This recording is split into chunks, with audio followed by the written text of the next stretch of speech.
Glórias a ti. João capítulo 15, versículo do 1 ao 5. Glória a Deus. Aleluia, Pai. Todos encontraram? Glória a Deus. Está escrito assim: eu sou a videira, e a videira verdadeira, e meu pai é o lavrador. Toda vara em mim que não dá fruto, atira, e limpa toda aquela que dá fruto, para que dê mais fruto. Vós já está limpos pela palavra que vos tenho falado. Está em mim e eu em vós, como a vara de si mesma não pode dar fruto, se não estiver na videira. Assim também vós, se não estiverdes em mim. Eu sou a videira verdadeira, vós as varas.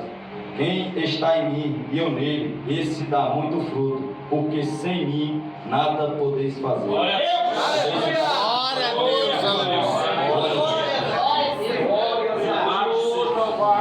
Meus irmãos, eu meditando nessa palavra, e logo no começo eu me peguei nessa parte que a palavra diz: eu sou a videira verdadeira. Eu fiquei me perguntando por que essa palavra videira verdadeira. Então vemos que existem várias outras plantas, videira, que não são verdadeiras, mas existe uma que é a verdadeira. Glória a Deus. E fiquei me perguntando por que essa expressão videira verdadeira. E cheguei à conclusão que é porque o seu fruto é verdadeiro. E está em Efésios 5, capítulo 4, que diz: porque o fruto do Espírito Santo está em toda bondade e justiça e verdade. Então vemos que o fruto que testifica que a videira verdadeira é a verdade, que vem do Espírito Santo. Em Lucas 6, capítulo 6, versículo 44, que diz: porque cada árvore se conhece pelo seu fruto, pois não se colhem figos dos espinhos, e nem se vindimam uvas de abrolhos. Então, para conhecer a planta, temos que ver o seu fruto, se ele é verdadeiro. Se ele é verdadeiro, então ele tem o Espírito Santo. E o que testifica que Jesus é a videira verdadeira?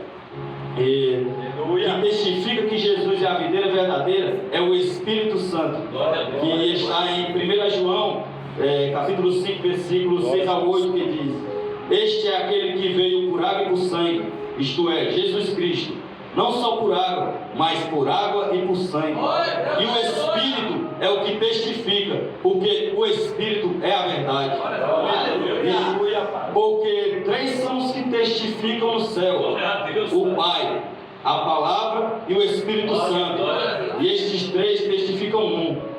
E três são os que testificam na terra: o Espírito e a água e o sangue. E esses três concordam um. Vemos que nessa passagem aqui quebra a lei de Moisés, porque ele diz lá que tem dois testificam, o testemunho é verdadeiro.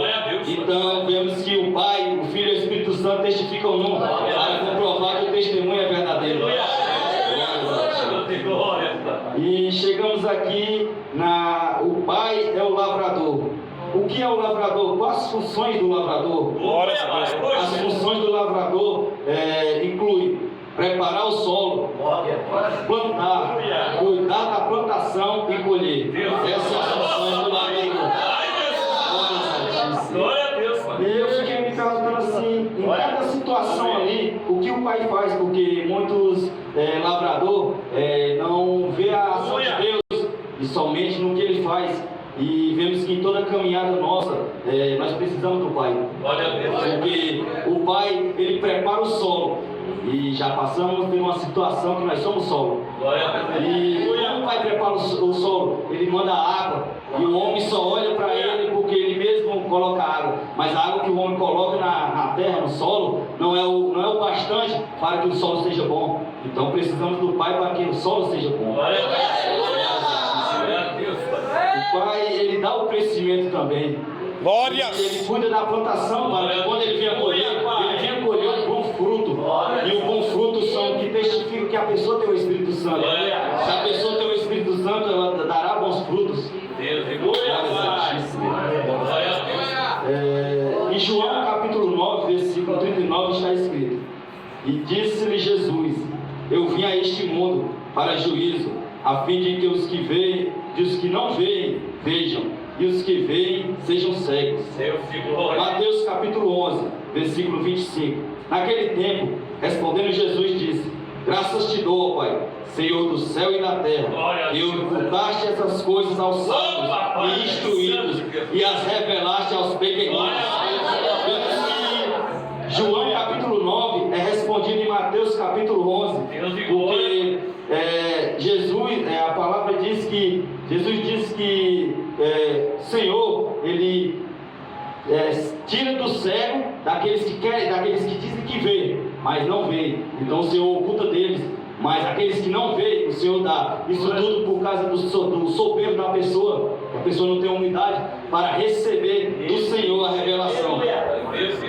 Tiago capítulo 11, que diz: pouco cuidais vós, que em vão diz a Escritura, o Espírito que em nós habita tem ciúmes, antes dá maior graça. Portanto diz: Deus resiste aos soberbos, dá porém graças aos humildes.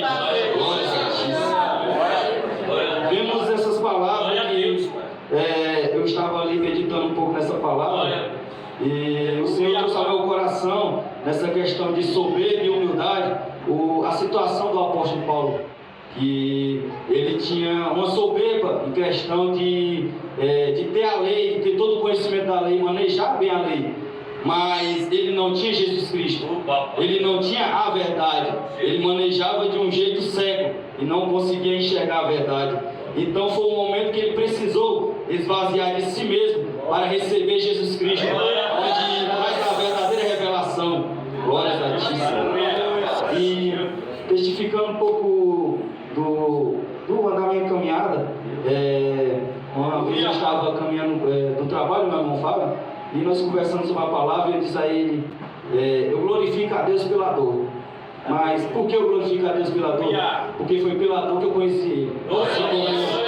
O apóstolo Paulo conheceu o Senhor Jesus pela dor, pelo momento, aquela situação que o Senhor cegou ele, para que ele veja o que ele realmente era, que ele precisava de Jesus Cristo para poder enxergar. Então, passei por uma situação de dor, como o pastor Egito conhece um pouco, a irmã Valdem, o pastor Jocinito conhece a situação que eu passei, e depois que a dor passa, a gente vai meditando na palavra, vai vivendo o Evangelho, a gente vê que valeu a pena passar por aquela dor, para receber Jesus Cristo. E é bom a gente, é ruim, um pouco ruim passar pela dor no momento, mas é bom para cada dia a gente se desapegar das coisas, cada dia a gente colocar só o Senhor Jesus no nosso coração e entregar totalmente a vida para Ele. Em algum momento da caminhada, eu estava bem, em paz, mas passou um tempo e a dor voltou. Então eu perguntei ao Senhor: por que essa dor voltou? Não estou curado, não estou livre disso, não estou liberto, como diz a sua palavra. Então o Senhor disse: é para tu se lembrar da onde eu te tirei, da onde eu te arranquei, para que tu não venha a ser soberbo na minha presença. Glórias a Deus. Então, meus irmãos, essa é a palavra que eu tenho para os irmãos hoje.